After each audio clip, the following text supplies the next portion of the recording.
Well, good evening out there, everybody. It is Wednesday night, 7 o'clock, and it is time for Workbench Wednesday again. I'm your host here from Lionel Ryan, and we'll be getting started in a minute as soon as we get some more people on. If someone could, as you come in here, if I'm coming through loud and clear, please just give me a thumbs up there. Let me know that we're doing all right. Hey, John, good to have you on board here.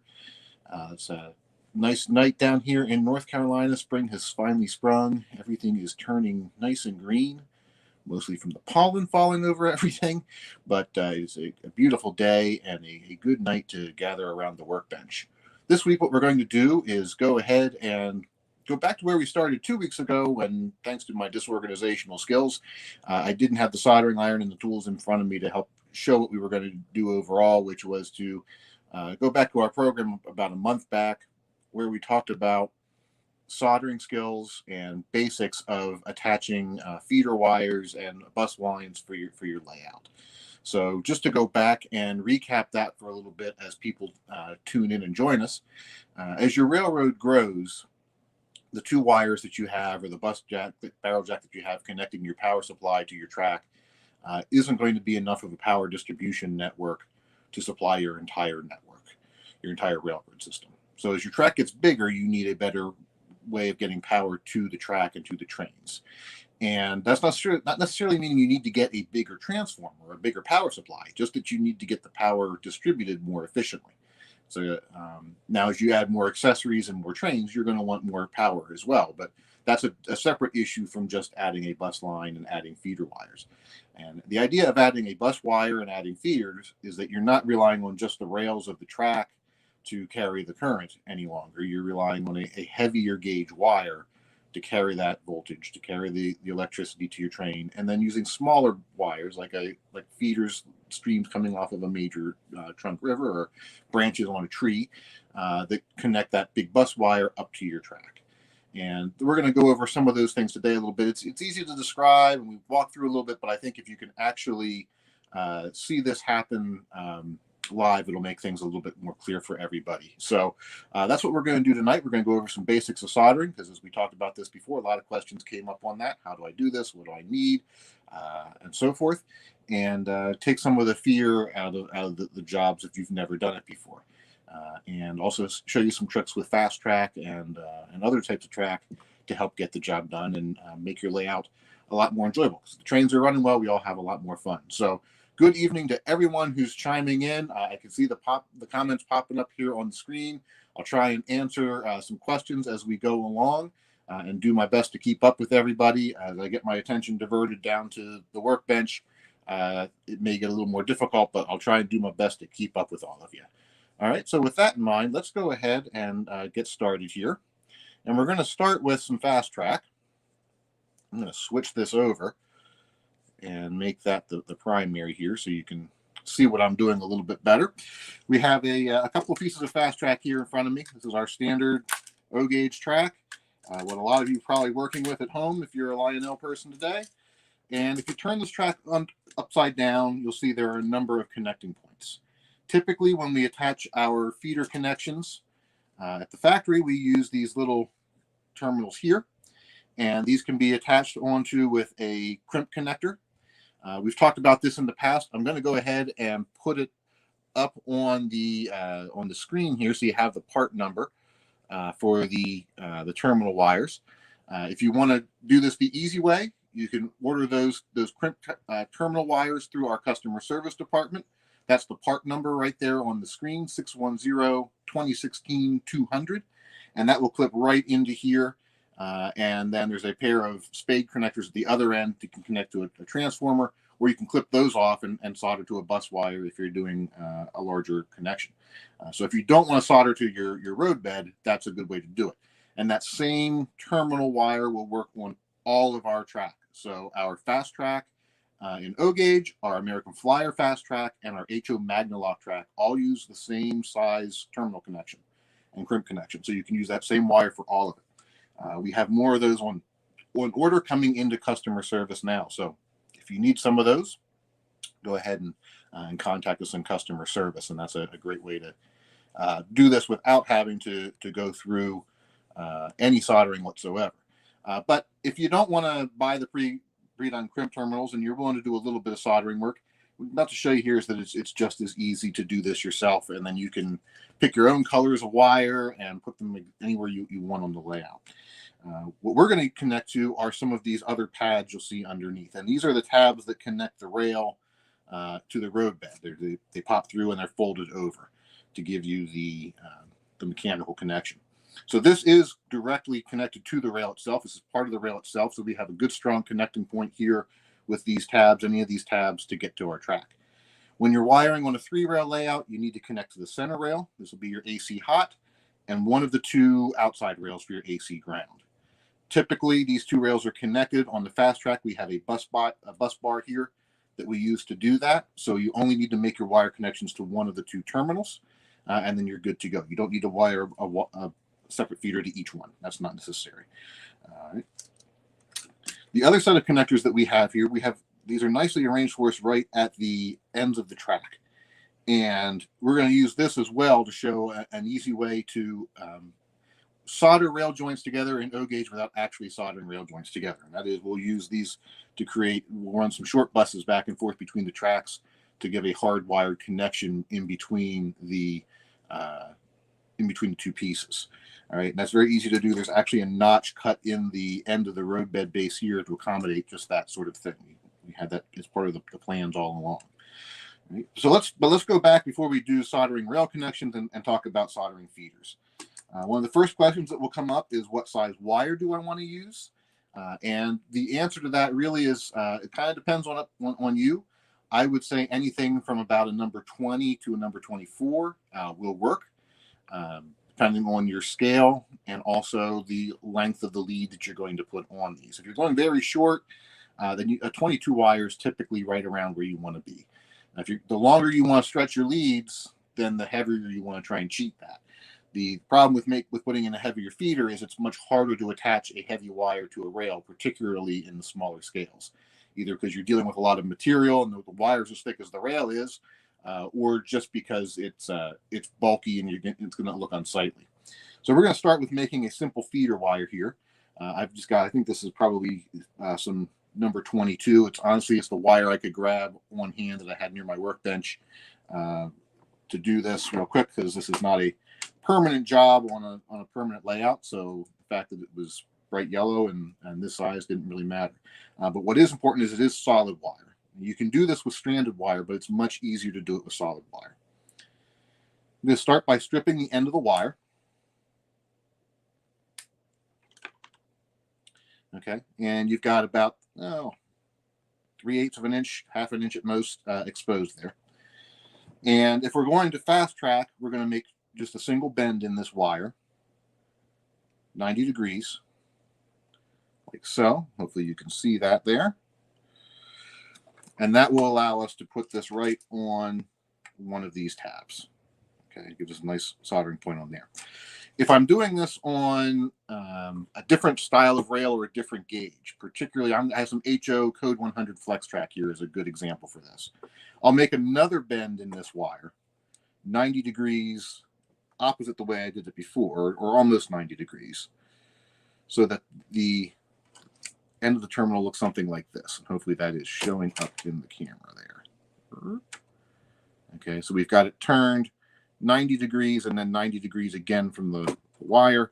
And what that will allow us to do is lay that wire lead right in against the web of the rail and then down underneath. So it fits right in there, and you'll hardly ever see the connection. Some people will also actually put this underneath and solder to the bottom of the rail and then just drill a hole under the rail itself for a completely hidden feeder. But in most cases, you can get away with putting it on the side of the rail a lot easier, and it just sort of ends up looking a little bit like a rail joint in there. Once you paint and weather the track and ballast everything, those feeders are going to disappear. Okay, so that's the preparation for that end of it. You make the feeder as long as you need to. Cut the other end. We can go ahead and strip a little bit of that end off, maybe a little bit more this time, maybe probably about an inch and a quarter or so at the other end. And this is what will connect to the bus wire. Okay. Let me get the soldering iron turned on here. As we've mentioned in the past, you want to use different colors for your feeders, and you want to use different colors for your bus line. If you look underneath me here, I've got one of our modules that's under construction, and we have multiple wires here for multiple tracks on the top side of this. Each one has its own color code so that they are easily distinguished when you're crawling around underneath the layout. A few years from now, you remember which track is which, or even just connecting feeders as you're going, it's easier to know which track is which. So that's an important consideration.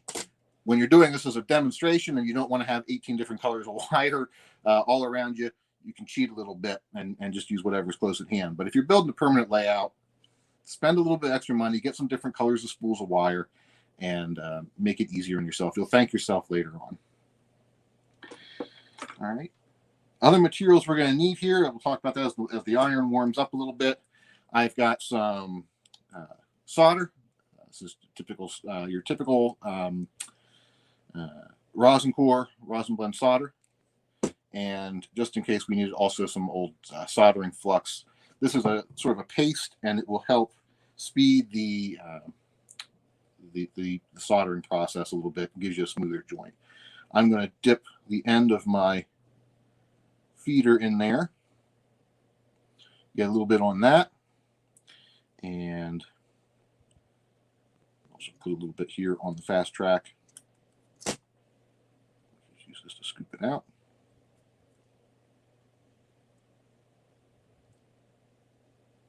Okay.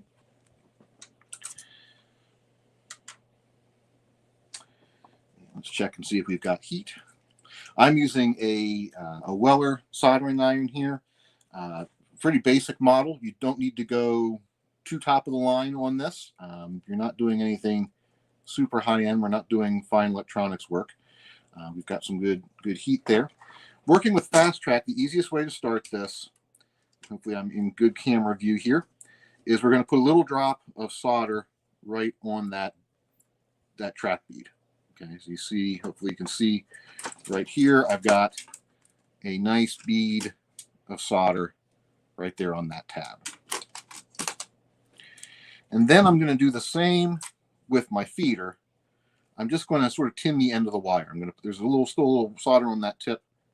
I'm just going to put some of that right on the wire. I'm not putting a big, huge ball of solder there, just a little bit. And the reason I'm doing this is now I have solder on both surfaces. So when I go to complete this and make the connection, I'm going to lay the wire where I want it on the bead, apply my heat for just a little bit, and then pull it away. And that solder will melt long enough for the wire to go in.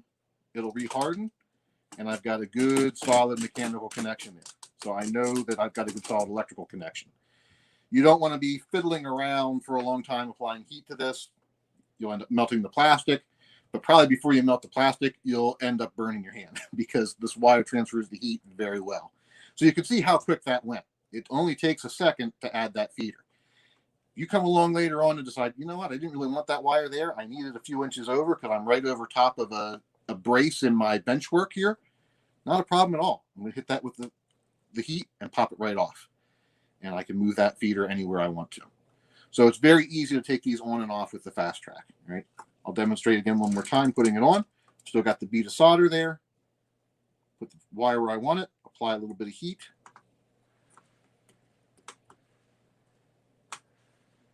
Take it off. Hold it for a second or two until it cures. And we're good to go. So really easy to make those connections. Let's go to something a little more tricky, but not that much more tricky. And let's try and do that. The hard part for this is going to be showing it to you on camera. I'm going to try and do the side of an HO rail for those working in the smaller scales. Or if you're working with larger, if you're working with a similar style of track in O gauge, this will work as well. You just might want a heavier soldering iron at that point because you're working with a bigger heat sink in that rail.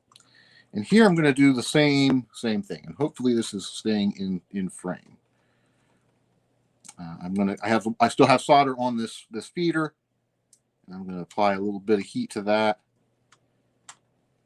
Hopefully I've got enough solder on there. Normally I would have this to where I could use both of my hands to do the job instead of holding the track itself, because the track should be fixed in place. Let me see if I can fix this in better. I need a third hand. Okay. Preferably, I don't like to add solder to the end of the tip and then apply it. I like to apply the heat and apply the solder to the joint. It's cleaner that way, and you use less solder. But in a case like this, where I'm sort of awkwardly balanced, I'm going to put a little solder on the tip of the iron to make the transfer.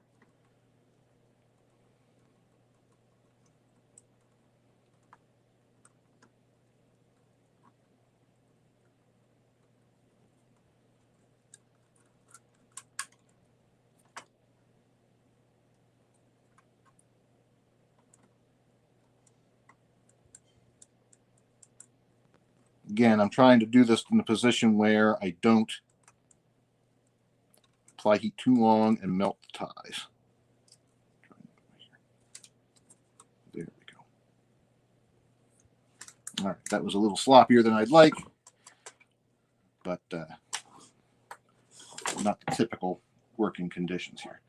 Either way, you can see right here now what we're looking at with the rail attached. You notice there's nothing on the top of the rail head that's going to create any sort of a bump. If you do get something like that, just take a quick sanding block or an eraser and file that down so that you don't have any sort of a divot or bump. We've got another feeder connection. Here's a little bit of a heavier wire that was attached to this piece of track before, so you can see how that works. Okay, and that's all there really is to it. This can go very quickly as you're working on your layout. Typically, the track is nailed down to something at this point, so it actually is even easier. Okay. You also want to make sure you clean off any of the remaining soldering flux or flux paste around that too, as you're going. It'll make painting and weathering your track a little more difficult down the road. All right. The next thing I want to talk about as we do feeders, another thing you can do is you can connect the ends of your track and solder your rail joints together. And we'll do this in HO also first, and then we'll go back to the Fastrack as we talked about earlier. And soldering your rail connections is pretty easy. I'm going to start here with 2 pieces of Code 100 Flex Track from the scrap bin. I've got rail joiners on the end there already that I'm sliding into place. Okay, these are your typical HO rail joiners and rail. This is any brand of track. You can use these on our Magnalock track as well if you want something more mechanical than just the magnets. So you see we've got the rail joiners in there now.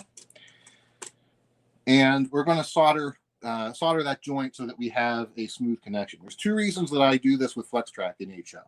The first is that you want to have a solid electrical connection, of course, but also as you're laying track into a curve, if you solder the rails straight before you bend the track, you'll have a nice smooth flowing curve through that curve instead of a kink at the joint.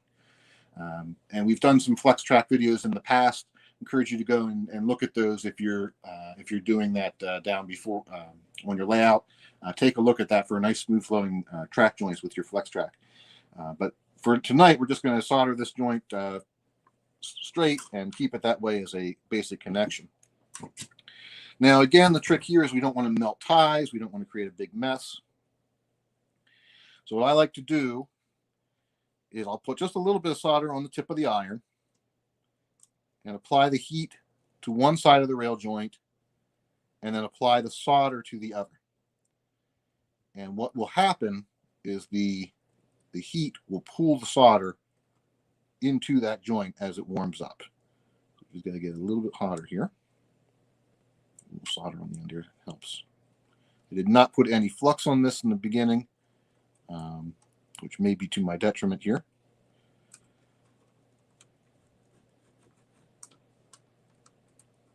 There we go. And now I've applied that there. As you put the soldering iron on there, you'll actually see those solder get pulled right through that joint and wick together. Hopefully that shows up on the camera as far back as we are. Let me hold that up a little bit closer for you so you can see that joint. Where are we here? There we are, upside down and backwards. Okay, so just a little bit of solder in there. Now that joint's actually crooked because of the way I had the rails.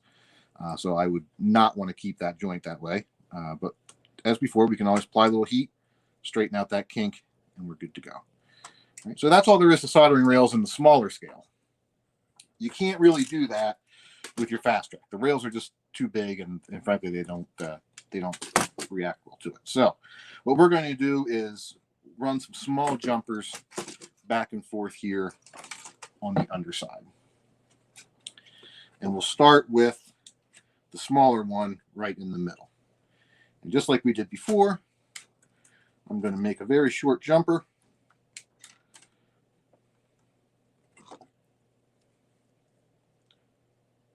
Pliers here.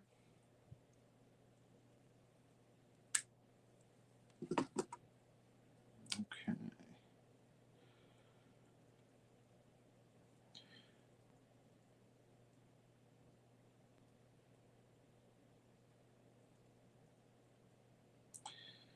All right. And we're going to start with, again, some solder on the connecting pads. This will be very handy in the near future. It does not matter which tab you go to, left or right on here. They both go to the same rail.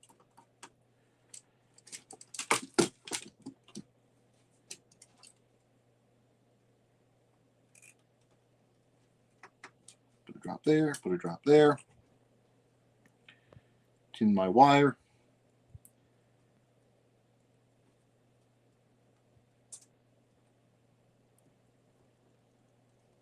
Press and release.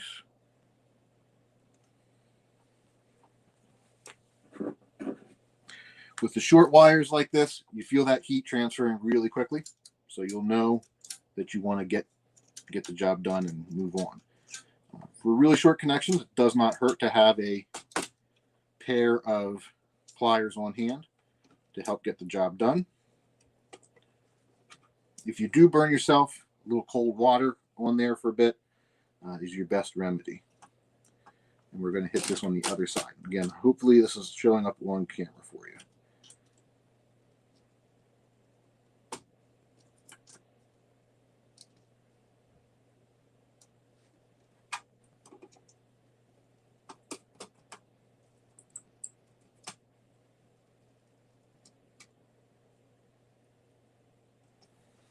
Okay.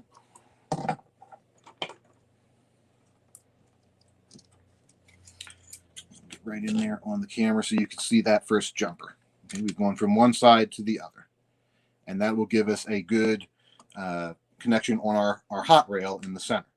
The smaller rail in the center here, the smaller connection between the pads, is actually the more difficult one to do because it is so tiny. Now we're going to do the same thing on one of the two outer rails. Again, you could use different color wires for this. If you're afraid you're going to get them confused, it's not a bad idea to do that. In a case like this, again, I'm just doing this for demonstration, but also, I mean, we're running an inch across a joint of Fastrack. I'm reasonably confident even I'm not going to screw that one up. So if you only have one color, if you're only going to use one color of wire, you want to break the rules, you're a rebel, this is your time to do it and get it pretty easily.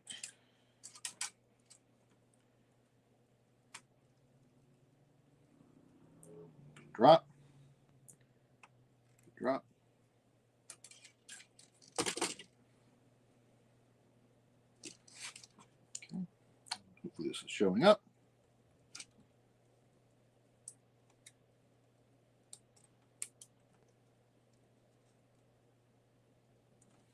One side done.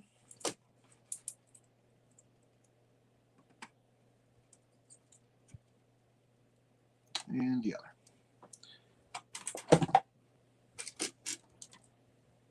And there we have it. Piece of insulation. Get that out of the way. So we'll think it's a third wire. That's all there is to it. And now we've got a strong electrical connection. These rail joints at the top no longer really exist. We've got a solid connection around that, so that if the pins get loose over time, or you get dirt and crud in there and build up, you've eliminated that rail joint from your layout. And typically, when we build a display layout, we'll do this in almost every joint, unless there's a place we have to take something apart for assembly and disassembly. if you do decide to do all this and then say, well, what if I want to change my layout later on? Again, these connections are not difficult to break loose. Just come underneath with your soldering iron, hit the wire, pop it off. Same thing on the other side. And now the track's separate again, and I can take these apart. So it's not permanent that you can never undo this if you would ever want to change your layout. So even for a semi-permanent, long-term seasonal setup, if you're having power drop issues, this is not a bad way to go. I do recommend, I said at the beginning, it doesn't matter which outside rail you go to. I do recommend being consistent. And I do recommend that you don't go from one to another rail underneath here. Only so that later on, if you decide to put in an insulated outside rail section, you don't have this mysterious power feed through that you can't find someplace. That's the only reason that I would say don't do that. But there's no other electrical reason, if you're not using insulated blocks or anything like that, that you'd have to do so. All right. I'll hit this one more time and make the connections again, just because. If you've never soldered before, this is a great, simple beginner's project to learn on, and a great way to sort of practice a little bit, get some confidence in your skills, and be ready to try a more challenging project. One last thing that we didn't talk about was the other end of all this, which is connecting your feeders to the bus wire. And might as well go ahead and do that here as well. With the module upside down, this is really easy to see and see how we're going to do this. I've already got the feeder run underneath and wrapped around the wire. This is a 14 gauge stranded bus wire, which is pretty typical for model railroad use in multiple scales and gauges. 14 is a good common household gauge of wire, so it's easy enough for what you're doing. John asked me, is 22 enough for two motored locos? Yes, if you're running very short bus wires, you'll be fine. You can go heavier if you want to go to 20 or even 18. That's fine. The Fastrack, especially, very forgiving. If I wanted to, I could probably get a number 18 or even a number 16 wire soldered to these pads without much difficulty at all. So, and you would never see it because it's under the roadbed. So go as large as you feel comfortable working with on your feeders is always the best bet. The only time you want to stay on your really small sides, again, if you get into smaller scales, or you get into a place where you're trying to hide the joint and you can keep that feeder wire very short, then you can knock it down. All right. I'm going to just add some solder here on this wire connection now, and we'll finish this one off. I did not put any soldering flux on this beforehand, but I don't think I really need to. You can see here as I apply some heat to the solder, and then heat to the joint, and then apply solder to the joint. It flows right in, and we get a good strong solid bond. We've got another one just around the corner here we can do, since that one went pretty quickly. Apply some heat. And you'll see the solder flows right in, and we get a good solid bond. Not very difficult to do at all. But I'm saying that with the luxury of working on my bus wire with the layout itself turned upside down. As I mentioned in the last program, and want to say it again here, if you're doing this in a normal situation, typically we're laying on our backs, looking up overhead, working on this from the bottom up. And when you're soldering, there's a lot of things you can control, but you can't control gravity. So make sure you're wearing safety glasses and protection, because if the solder decides to drip, it's going to fall wherever it falls, and you don't want to be underneath it.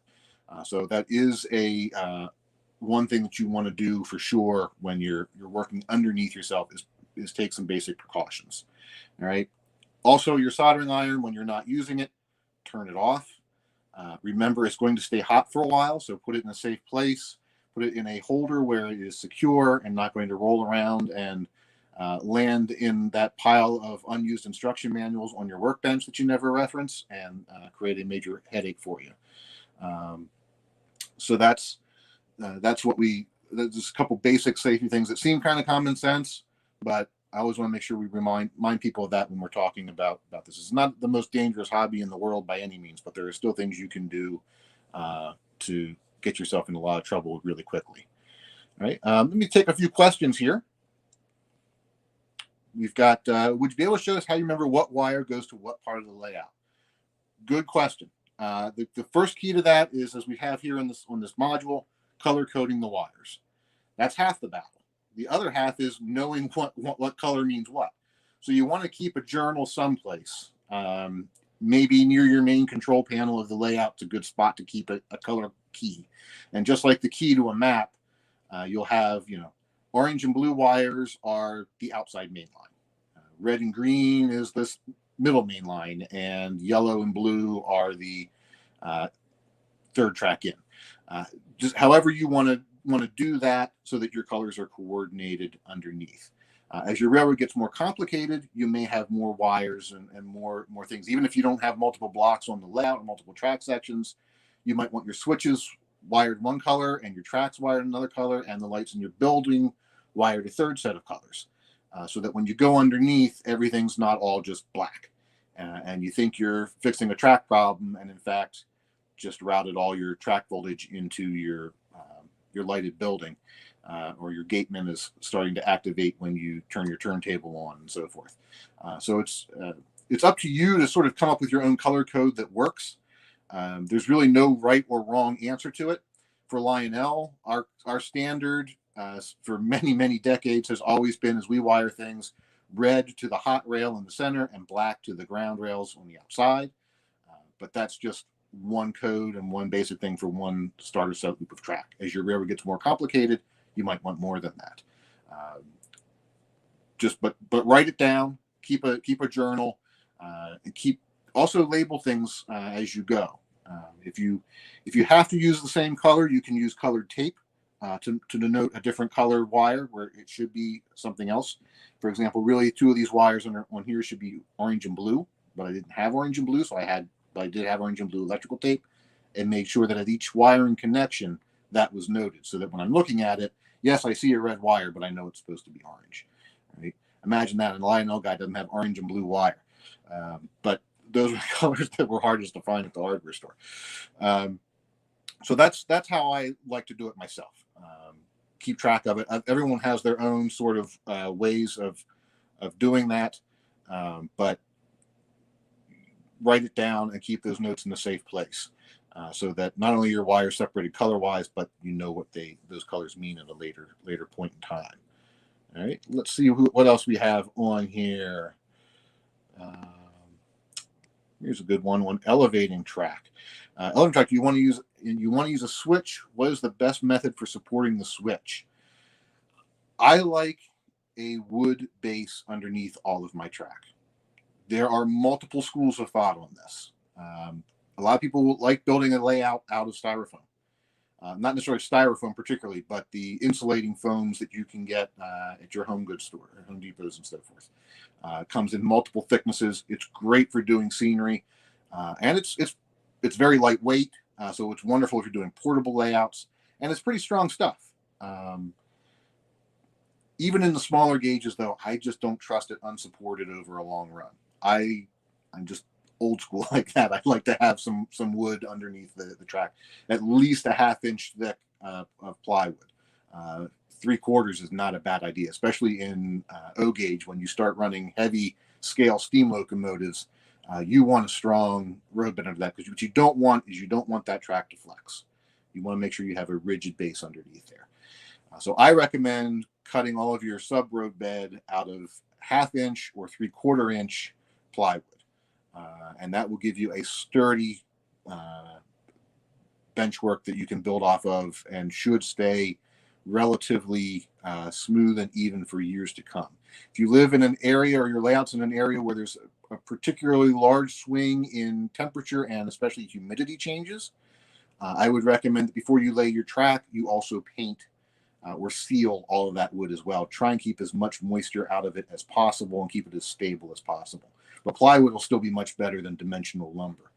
So that's why you see the module here is built all out of plywood.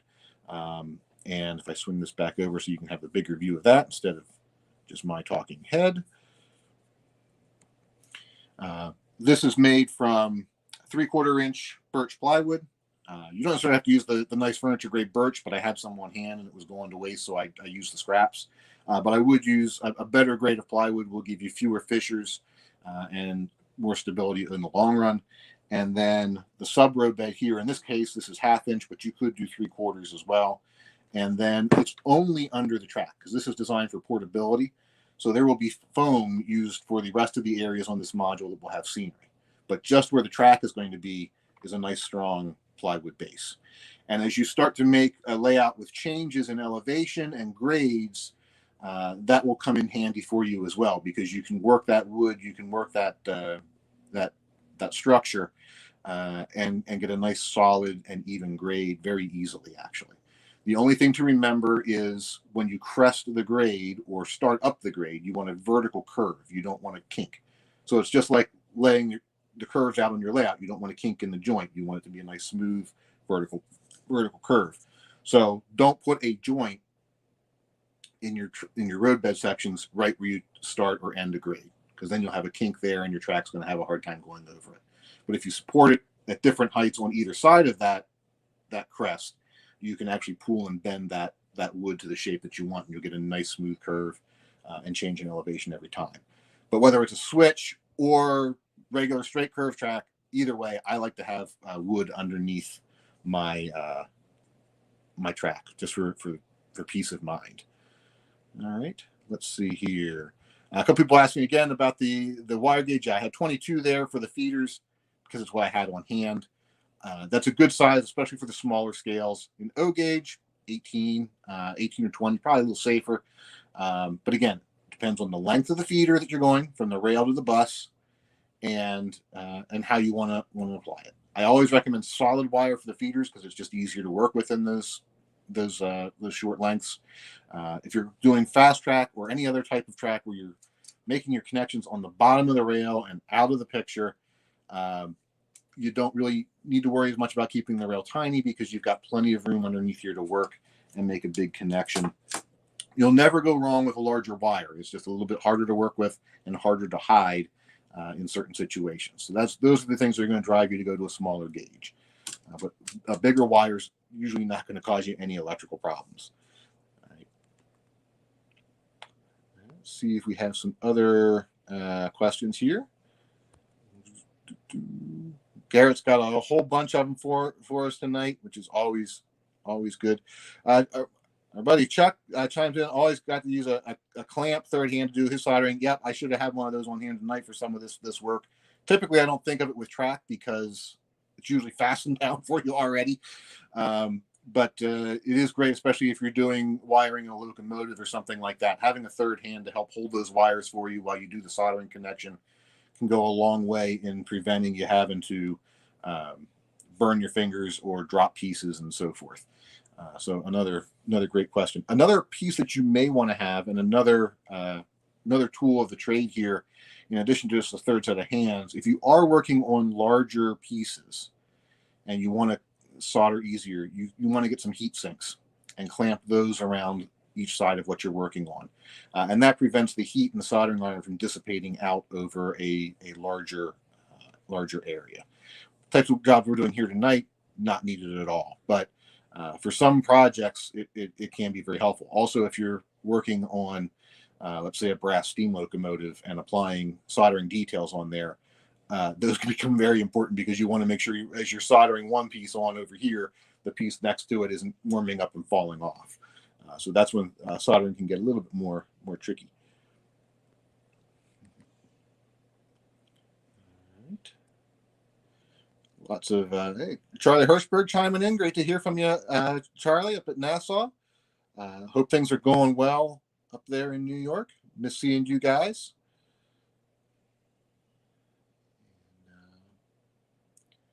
See how we got some more product suggestions for Vision Line products to come. Definitely working on some things. The next catalog is well underway, so always appreciate that. So, what wire would you recommend? Here's a good one. What wire would you recommend for DCC wiring, or is the same for the DC and HO? Honestly, pretty much the same thing. DCC is a control technology, and it does rely obviously on your wiring infrastructure to help power your trains, but it's a different thing between power and control. If your railroad is wired for DC and it runs reliably on DC, adding DCC to it should not be an issue.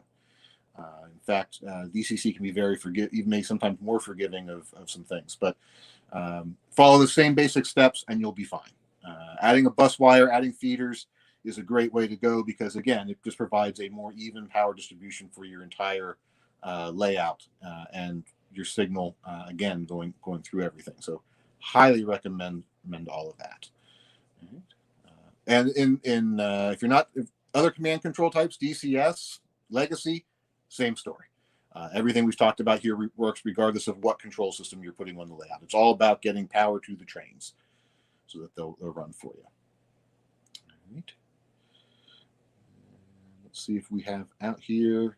Gary asked if we like trains. Yep, I do love them. I think the pictures around me in my spare bedroom here speak for themselves. It's definitely a labor of love, for sure. All right. So I hope we've answered some of your questions tonight. It's going to be it's been a fun night. We've been at this for about 40 minutes or so already. I managed to get through it tonight without burning my hands, so I'll call that a win, which is always a plus. I want to go ahead and talk a little bit about what we've got coming up for the next 2 programs. As we mentioned last time, for the first time, and we'll announce it again here tonight. We've got our Build With Me program coming back.